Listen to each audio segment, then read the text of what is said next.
Just right now to talk about that and everything going on in the NBA playoffs, friend of the show, the great Matt Moore, Action Network, Locked On NBA. You can check out his NBA writing on his Substack, link in his Twitter profile at HP Basketball, and celebrity Kansas City Chiefs fan joining us here on this Thursday. Matt, welcome to the show. How's it going, my friend? It's going well, man. How are you? I'm doing wonderful. We were talking off air about some of the stuff with the Thunder. I find it very interesting. We'll get to the villain part of it, which I find fascinating in a moment, but let's play this out with Jalen Williams, with J-Dub. Your expectations you're way plugged in with the NBA. Have you heard anything on what this absence could potentially be without setting it in stone, obviously, for Jalen Williams? If they don't have him against, let's say, the Lakers, is it easy for OKC? What about the Western Conference Final potentially? Like, all your thoughts on this J-Dub injury for Oklahoma City and how it impacts the West.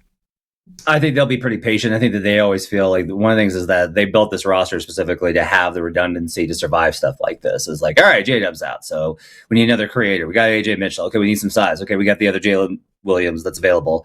Whatever it is, they will find kind of the answers that they need to get to. They survived most of the season without J-Dub. He was out for most of the season. Still finished number one in the league, 60-plus wins.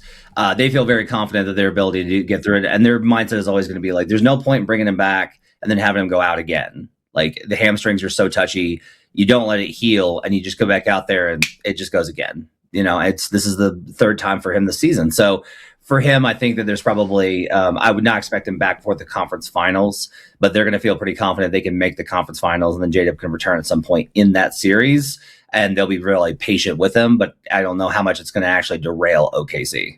So just to be clear, and I think I agree with you, and we're simpatico on this. I'm going to construct a scenario. Lakers Thunder round 2. Let's say Luka's back at some points in the series. No J-Dub for OKC. Thunder win the series. Yes? Yes. I wholeheartedly agree. Okay, now let's play this out. He comes back, aggravates. Something's up with him. Western Conference Final against either Denver or San Antonio. Who wins the series? I think it's a coin flip. I think that's where you really start to feel it, because you need J-Dub, one, in order to force out Wemby, because you need big forwards to play against him to get him out of his position. And then two, he's a perfect Aaron Gordon counter, so you need to hit the creation with the Nuggets and how they're going to try and blitz Shai Gilgeous-Alexander. Having AJ helps. Like, they can still win those series. They'll still be favored to win those series. They should be favored to win those series. They'll still be significant favorites to win those series, especially given what the path is kind of looking like now with how this first round is evolving. It's, if you're the Thunder, you're looking at the other bracket, and you're up 2-0, have breezed through these first two games. Spurs are 1-1. Wemby, we don't know when he's going to be back. Nuggets are 1-1. That series is going to go long. Then they're going to face each other. So whoever comes out of it's going to be worn down. You're going to be pretty rested. You have to get the edge of OKC there, but I think J-Dub matters in the conference finals. You need pretty much all hands on deck there in order to be able to get through to the finals.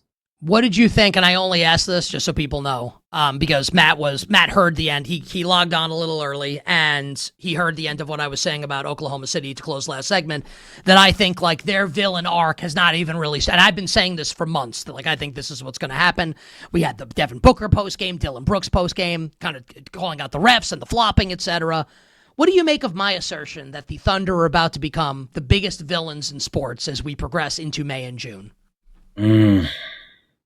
Yeah, I think that there's a real possibility for it, because I've kind of commented on this about usually teams that win this much are beloved. That there's just like everyone hops on the bandwagon. This team's so incredible. They win all the games. And this team just kind of leaves you cold. You're just kind of like, okay, they're really good. Great. You're never kind of like that. Shai I don't think is a player that a lot of kids are going to be like trying to imitate, other than just like making pull-up jumpers. I don't know that there's like a lot of moves in his repertoire, and you want to make the jokes to about the ground. Exactly. Like the jokes about like flopping for calls and stuff like that. But so like, we're not joking though. Like, that's the thing. Like, it's not a joke. Like, it's true. Well, I will say this, that like Shai wasn't like the number one foul drawer in the NBA this season was Luka Doncic by a mile. Like, it was Luka Doncic. And so that second round series is going to be where I think the officiating, I am more concerned about what a second round series between the Thunder and the Lakers looks like from the perspective of what are we watching? It's if Luka comes back and it's just flail fall on the ground, flail, fall on the ground. These games taking 5 hours because they're shooting 60 free throws between the two teams.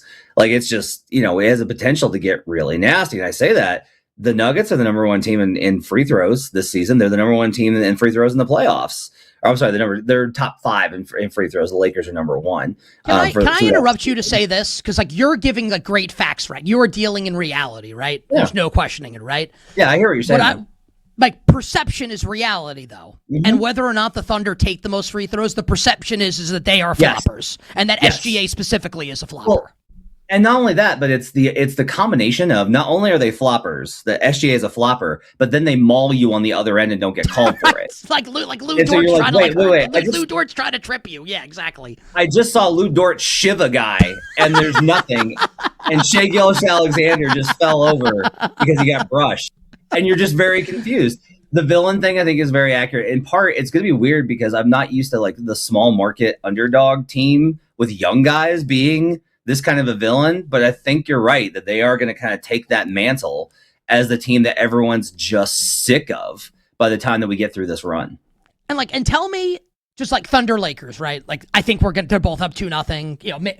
The Thunder are not going to lose. Maybe the Rockets come back, whatever. Tell me that given and LeBron, and we don't have to do a huge LeBron thing here, but where he's at now as the lovable underdog old guy, tell me that the casual fan is not rooting hard for the Lakers in that series, and specifically rooting for LeBron in that series. Yeah, they'll be absolutely, especially if Luka still isn't back, they will absolutely be just going bonkers for him. If it's Austin Reeves, who, by the way, incredible flopper, him, those two versus the Thunder with this ragtagger Marcus Smart and DeAndre Ayton. Yeah, the Lakers become America's team. This is a very weird timeline that we're in. It's a very weird timeline. I got to be honest. I really enjoy it. As long as the Knicks win tonight against the Atlanta Hawks, we'll get to that in a second here. Matt Moore, our guest from the Action Network and Locked On NBA and HP Basketball on Twitter. But for now, let's do Wemby.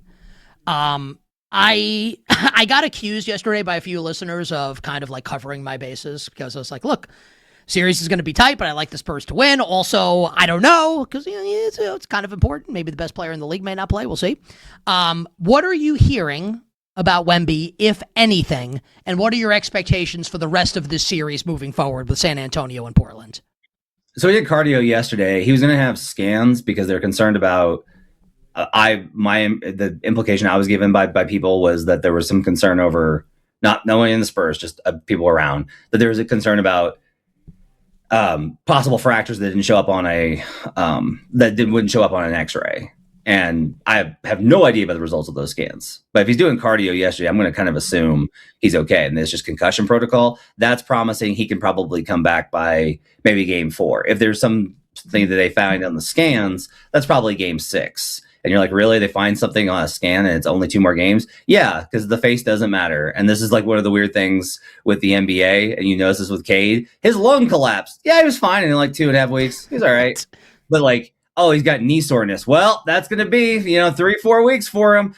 You can survive just about anything that's above the waist in the NBA. You can survive just about anything, and they can tape you together. So we're going to see masked Wemby is a possibility, which would be insane.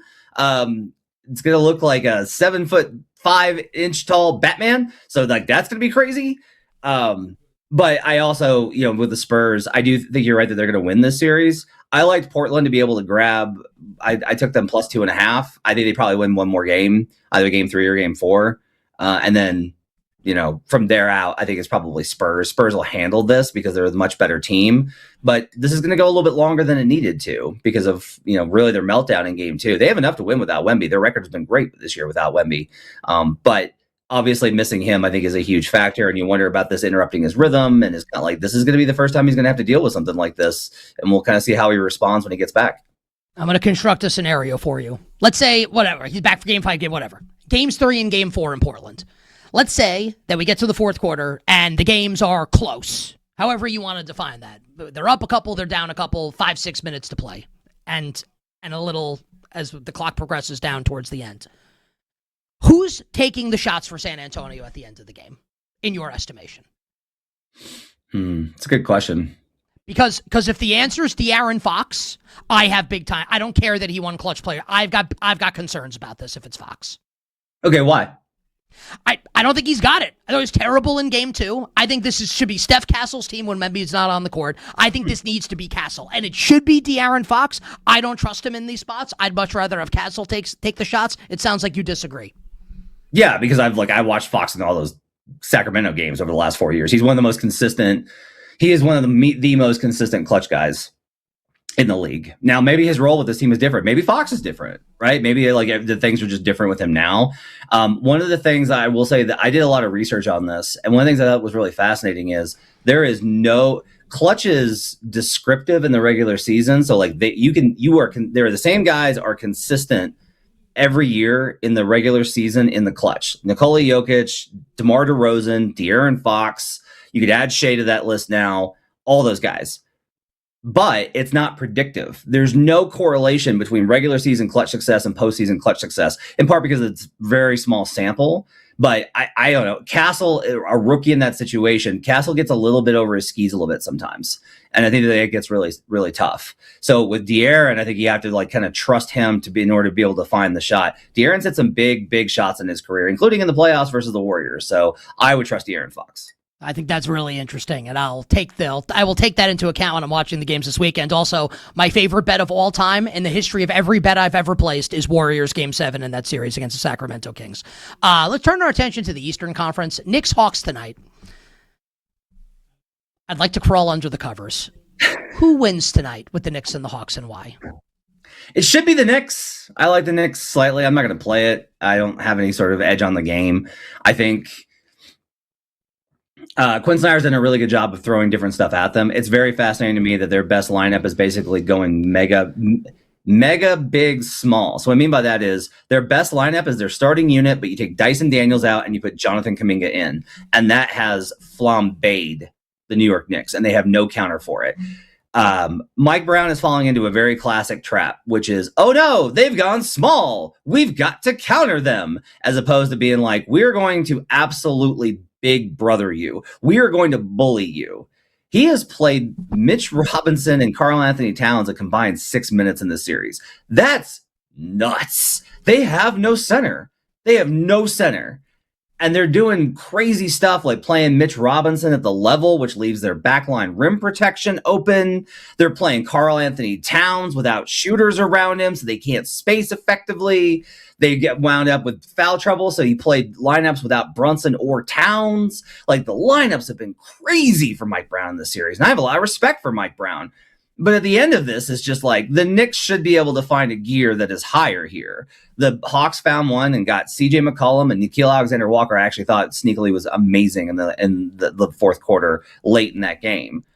But like overall, the Knicks should be able to handle this. Their level, their base floor should be significantly higher than the Hawks. I don't trust Atlanta to take care of business at home in a game 3 exciting spot. You're at home, but like the crowd never really shows up for Atlanta in these spots. So I like the Knicks tonight, but I am not confident because I am having to trust a coaching staff that has really fallen into a lot of booby traps throughout the course of this. What a delight as a Knicks fan. Two more quick ones for you, like 30 seconds each. Last night, the game's I was texting with a mutual friend of ours, Ken Barkley, at halftime last night of Magic Pistons, and I wrote to him. And then we revisited that text a little while later. The Magic are absolutely winning this game tonight. And then the third quarter happened. Yada, yada, yada, Detroit by 1 million. Do you think the rest of the series with Detroit and Orlando, as the series goes to Orlando now, looks more like the second half of Game 2? What Game 1 looked like when Orlando pulled away at the end? What's your expectation, 30 seconds, the rest of Magic Pistons and the 1-8 in the East?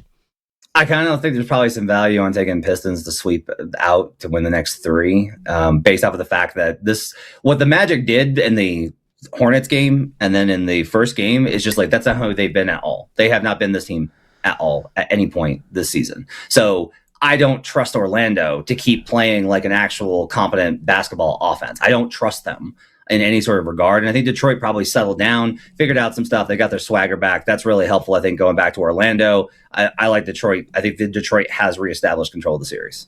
Last one, 30 seconds for the answer. I think, I'm a Knicks fan, so like that's the game I'm most excited for. If I'm going to be objective, the best game tonight in the NBA is Nuggets-Wolves. Series tied at a game apiece. Denver, 2.5-point road favorite tonight. Critical game 3. Who wins and why?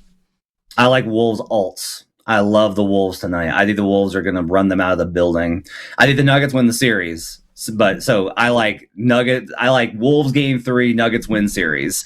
The Nuggets never respond in this spot. It's always the game after where everyone's like, you better win game 3 or you're in trouble. And they're like, we'll be in trouble, thanks. And then they dig their way out of it. And that's just how the Nuggets operate. So I have no confidence in Denver tonight. Love Wolves alts. Think they win this game by margin. So I'll be on alt plays tonight for the Minnesota Timberwolves. But I still like the Nuggets to win the series. And just to say this, like I said it earlier, what is the NBA doing with like Nuggets, Wolves, and Knicks, Hawks tonight against the NFL draft? It should have been Magic, Pistons. No disrespect to those teams, maybe a little disrespectful. And Suns, Thunder tonight. Like I want to watch Nuggets, Wolves, but like I'm gonna be locked into the NFL draft. Anyway, first world problems, champagne problems. Matt, you're the best at HP Basketball Action Network, Locked On NBA. Love you. We'll talk to you soon. Anytime, man. Our friend Matt Moore with us here on You Better.